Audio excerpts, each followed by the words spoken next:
घटना प्रवचन सुनने के लिए जय गुरु ऑफिशियल को सब्सक्राइब करें और साथ में बेल आइकॉन को दबाना ना। श्री सद्गुरु महाराज की जय। श्री सद्गुरु महाराज की जय।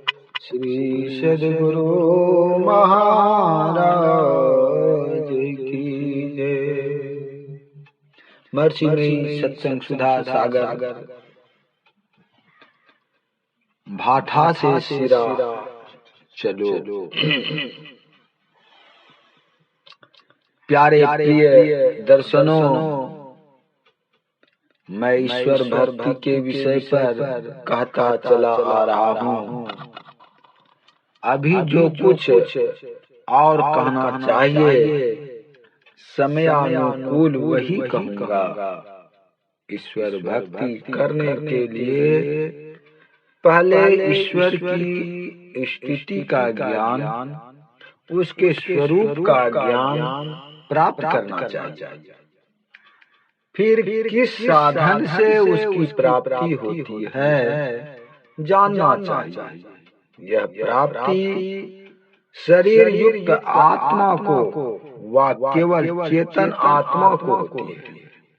इन सब बातों पर मैं अभी कहूँगा। ईश्वर की स्थिति के बारे में समझिए कि उसके पहले का कुछ नहीं है। जो परम प्राचीन है वही ईश्वर है। ईश्वर से पहले का कुछ मान लेने में बड़ी गलती होगी। ईश्वर से परे का जो होगा वह ईश्वर के काबू का नहीं होगा। लेकिन ईश्वर के काबू से बाहर कुछ है ऐसा मानना भूल है। आज विद्या के मैदान में यह भी प्रचार हो रहा है कि ईश्वर कुछ नहीं है। वे तर्क से मानते हैं, श्रद्धा से नहीं मानते। मैं तर्क पर ही कुछ कहता हूँ। जो अनीश्वरवादी है, जिनका तर्क केवल बौद्धिक है, उनके लिए कहता हूँ। आप दार्शनिक व फिलॉसफर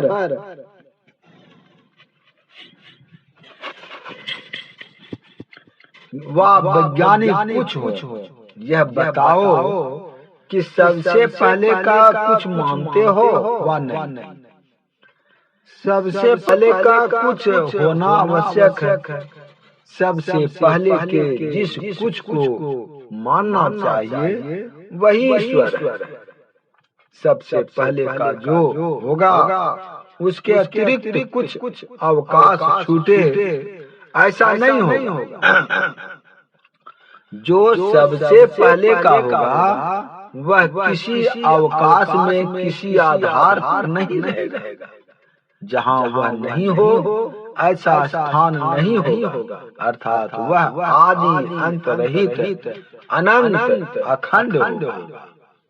उपनिषद पाठ करके व वेद संहिताओं को पाठ कर जानो तो मालूम होगा कि परमात्मा अखंड अनंत असीम है।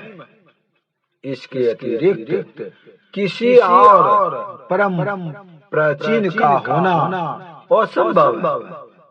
सभी इसके अंदर रहेंगे। जो अंदर में होगा वह उसके प्रभाव और अधीन में होगा। जो उसके अधीन में है तो वह उसका ईश्वर है। इंद्रियों को ग्रहण योग्य पदार्थ नाशवान है, ईश्वर अनाश है। जो सबसे विशेष व्यापक होता है वह सबसे विशेष सूक्ष्म होता है। जो जितना सूक्ष्म होता है वह उतना ही अधिक व्यापक होता है। एक शेर बर्फ की व्यापकता से उसके जल की और उस जल की व्यापकता से उसके वाष्प की व्यापकता अधिक होगी। जो जितना अधिक व्यापक होगा वह उतना ही सबसे अधिक सूक्ष्म होगा।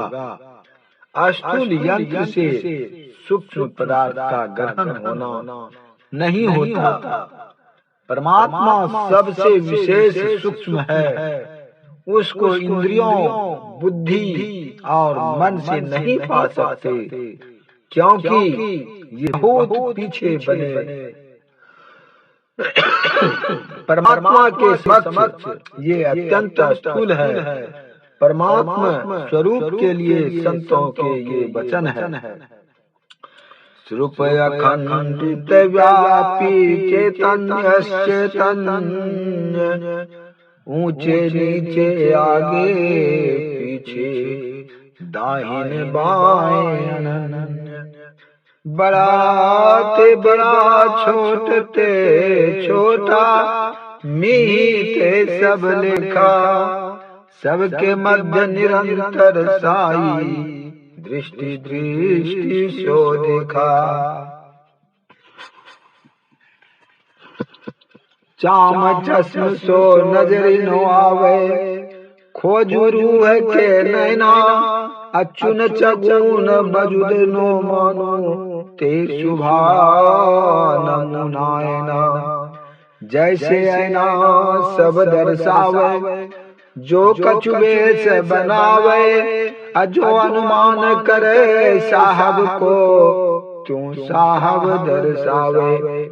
जाही रूह अल्लाह के भीतर, ते भीतर के ठाई, रूप रूप हमारी आस है, हम दुनहु के साई।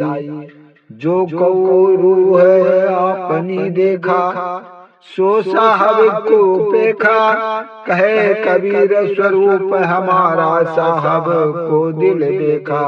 कबीर साहब अलख अपार अगम अगोचरी, नाति सुकाल नो कर्मा, जाति अजाति अजोनि संभव, नाति सुभाव नो भरमा।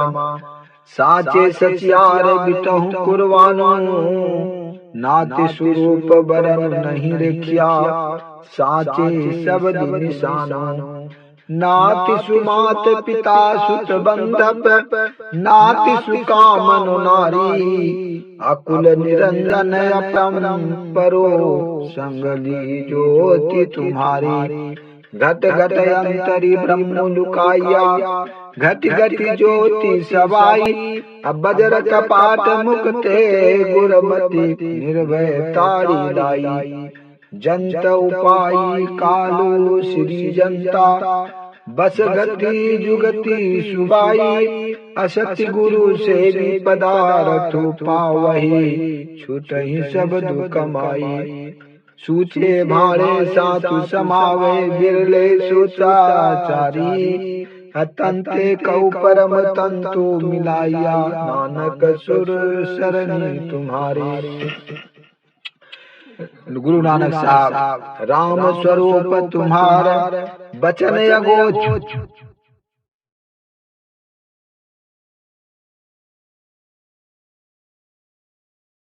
बुद्धि परा, अभिगत अकथ अपार। नेति नेति नित निगम कहा गोस्वामी तुलसीदास जी। इसी ईश्वर को उपनिषद में आत्म वर्णन किया गया है।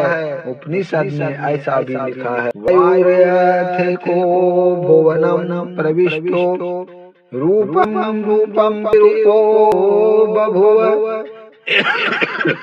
एकष्ठा सर्वभूतांतरात्मा, रूपम रूपम प्रतिरूपो बहिष्यो। अध्याय बल्ली, अर्थात जिस प्रकार इस लोक में प्रविष्ट हुआ, वायु प्रत्येक रूप के अनुरूप हो रहा है, उसी प्रकार संपूर्ण भूतों का एक ही अंतरात्मा प्रत्येक रूप में अनुरूपीय हो रहा है और उनके बाहर भी है। उनको ग्रहण करने योग्य ब्राह्म इंद्रिय नहीं है। इंद्रियां उसकी बराबरी में अस्थूल से अस्थूल है। अस्थूल इंद्रिय से सूक्ष्म तत्व का ग्रहण नहीं हो सकता। इस शरीर के अंदर और क्या है? 5 स्थूल तत्व मिट्टी, जल, अग्नि, वायु और आकाश। 5 सूक्ष्म तत्व रूप, रस, गंध, स्पर्श और शब्द। अहंकार, बुद्धि, प्रकृति, 10 इंद्रियां, हाथ, पैर, मुंह, गुदा, लिंग, ये कर्मेंद्रियां, और आंख, कान, नाक, जीवा और त्वचा, ये 5 ज्ञानेंद्रियां। मन, चैतन्य, संघात कहे गए का संग रूप, गिरती, धारण करने की शक्ति और इनके विकार, इच्छा, द्वेष, सुख और दुख, इन 31 तत्वों के समुदाय को स्वीकार क्षेत्र कहते हैं। इनके अतिरिक्त क्षेत्र को जानने वाला चेतन आत्मा क्षेत्रज्ञ है। इसी के बल से मन बुद्धि में बल है। इसके बिना मन बुद्धि से कुछ हो भी नहीं सकता। और बाह्य इंद्रिय तो और क्या कर सकते हैं। चेतन आत्मा से ही परमात्मा स्वरूप जाना जाता है, पहचाना जाता है। इसको कभी मत भूलो। इसको जो नहीं जानता है वह जिसको ईश्वर नहीं कहना चाहिए उसको ईश्वर कहकर मानता है। क्षेत्रज्ञ ही आत्म तत्व है। क्षेत्र का कोई टुकड़ा नहीं। आँख को रूप देखने का ज्ञान है। कान का विषय नाक का विषय नहीं हो सकता। एक एक इंद्रिय का एक एक विषय है। चेतन आत्मा का विषय परमात्मा की प्राप्ति है। शरीर में रहकर चेतन आत्मा शरीर को जानती है, अपने आप को नहीं। तत्व रूप में चेतन आत्मा वैसी ही है जैसे परमात्मा। परमात्मा का यह भिन्न अंश है। ईश्वर अंश जीव अविनाशी, चेतन अमल सहज सुख राशि। आँख को जैसे आँख से ही पहचानते हैं, बीच में आईने का साधन लेकर, उसी तरह चेतन आत्मा अपने को और परमात्मा को पहचानती है। इस तरह परमात्मा का ज्ञान जानना चाहिए। इसको जो भूल गया वह वैसा ही है जैसे कि कोई यात्री निर्दिष्ट स्थान को नहीं जानकर केवल यात्रा करता है, किंतु जो निर्दिष्ट स्थान को जानकर चलेगा वह अवश्य वहां पहुंचेगा। उस ईश्वर की भक्ति हम कैसे करें? यहाँ तो हम मन बुद्धि का संग होकर ही कुछ कर सकते हैं। हमने जान लिया कि हम शरीर इंद्रिय से परे हैं, फिर भी बिना शरीर इंद्रिय के हम यहाँ कुछ कर नहीं सकते। फिर उस अव्यक्त परमात्मा में अपने को हम कैसे लगावें? मैं कहता हूँ महाभारत की एक कथा सुनिए। महाभारत के मैदान में पांडव 5 भाई बचे और दुर्योधन वगैरह सभी मारे गए। बहुत दुख की बात हुई कि घर में और पुरुष लोग कोई नहीं रहे। विधवा स्त्री घर में रह गई।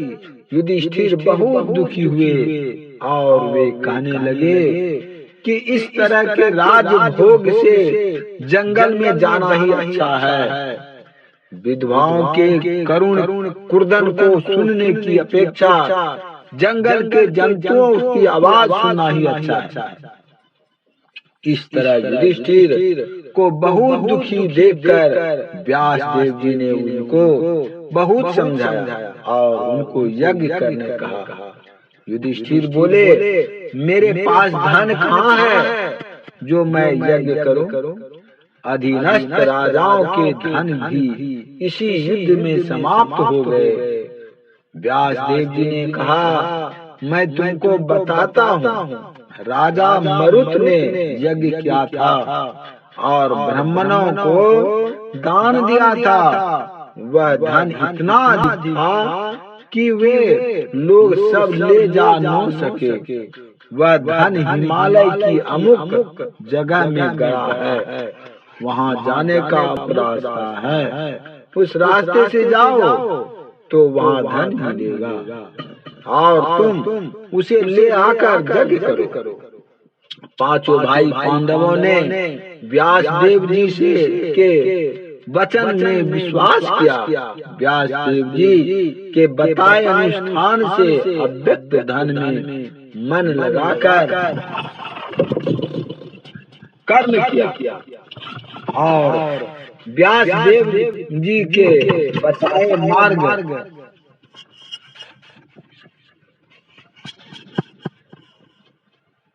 से चलकर उस अव्यक्त धन को प्राप्त कर यज्ञ किया। इसी तरह संतों के वचन में विश्वास करके और यह जानकर कि उपर्युक्त अव्यक्त परमात्मा स्वरूपी केवल चेतन से आत्मगम्य और तीन अवस्थाओं में रहते हुए मन बुद्धि आदि इंद्रियों का ज्ञान होता है, इसलिए चौथी अवस्था में उससे भिन्न ज्ञान होना चाहिए। अतः तीनों अवस्थाओं के आगे चौथी अवस्था में पहुंच होनी चाहिए।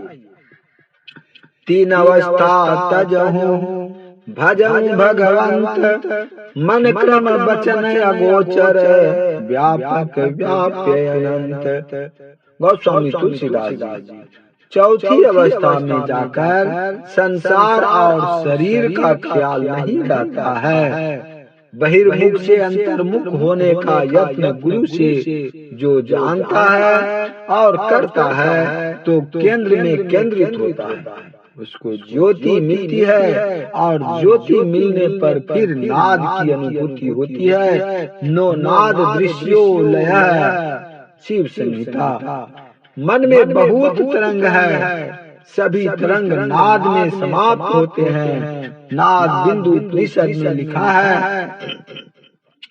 मकरंदम पिबन् भृगो गंधाना पक्षते यथा, नादा नादा सप्तम सदा चित्तम, विषयम नो हि काक्षति, बद्ध सुनाद गरेण सत्यक्त चापल।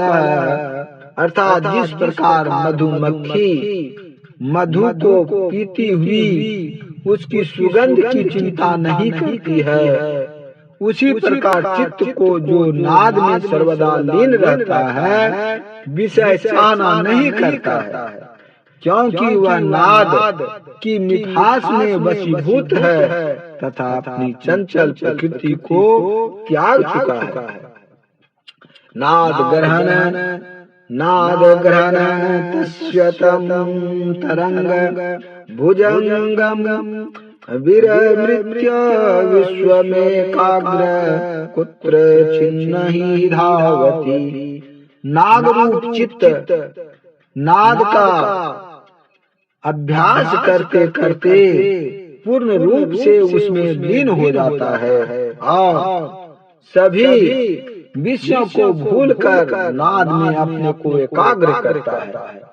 मनोमत्त गजेन्द्रस्य विषयोदाचारिणः नियामन समर्थोऽयं निनादो निशीतांकुशः। नाद मदांग हाथी रूप चित्त को जो विषयों की आनंद वाटिका में विचरण करता है रोकने के लिए तीव्र अंकुश का काम करता है। नादोऽन्तरंगं सारंग बंधने वागर्वायते, अंतरंग समुद्रस्य रोधे विलायते अपीवा। मृग रूपी चित्त को बांधने के लिए यह नाद जाल का काम करता है। समुद्र तरंग रूपी चित्त के लिए यह नाद तट का काम करता है। शंकराचार्य ने नादानुसंधान की है। नादानुसंधान नमो अस्तुत तुभ्यं त्वामनं महते तत्त्वफले मयानां भवत् प्रसादात् पवनेन साकं विलीयते विष्णु पदे मनो में। हे दादा अनुसंधान, आपको नमस्कार है। आप परम पद में स्थित कराते हैं। आपके ही प्रसाद से मेरा प्राण वायु और मन ये दोनों विष्णु के परम पद में लय हो जाएंगे। यह नादानुसंधान है जिससे मन सम को प्राप्त करता है। भगवान श्री राम सबरी से कहते हैं, सकल प्रकार भगत दृढ़ तोरे। श्री राम ने सबरी को बहुत ऊंचा करके दिखाया। भक्ति के लिए मोटा मोटी जितने बातें हैं उससे कितनी अधिक सूक्ष्म बातें हैं। इसलिए गोस्वामी तुलसीदास जी ने कहा है, अपने को जल में मछली की तरह उल्टो भाठा से छिरा चलो। शक्कर और बालू को अलग अलग करने का अर्थ जड़ चेतन को अलग अलग करके जानना है। यह संसार स्त्री और पुरुष का है। इन दोनों से संसार होता है। इन दोनों में से किसी को हटा दो, संसार नहीं रहेगा। ये दोनों अच्छी तरह अपने को नहीं रख सके तो संसार में भ्रष्टाचार फैल जाएगा, और दोनों अच्छी तरह रहे तो संसार से भ्रष्टाचार चला जाएगा। स्त्रियां पतिव्रत धर्म का अंग अंग पालन करे और पुरुष भगवान श्री राम की तरह एक पत्नी व्रत वाला बने। आज देश में भ्रष्टाचार बहुत है। पहले पराधीनता के कारण दबे थे, आज भी ज्ञान का पूरा विकास नहीं हुआ। देश के बड़े बड़े लोगों ने बहुत कष्टों को झेलकर स्वराज्य प्राप्त किया। स्वराज्य हुआ लेकिन सुराज नहीं हुआ।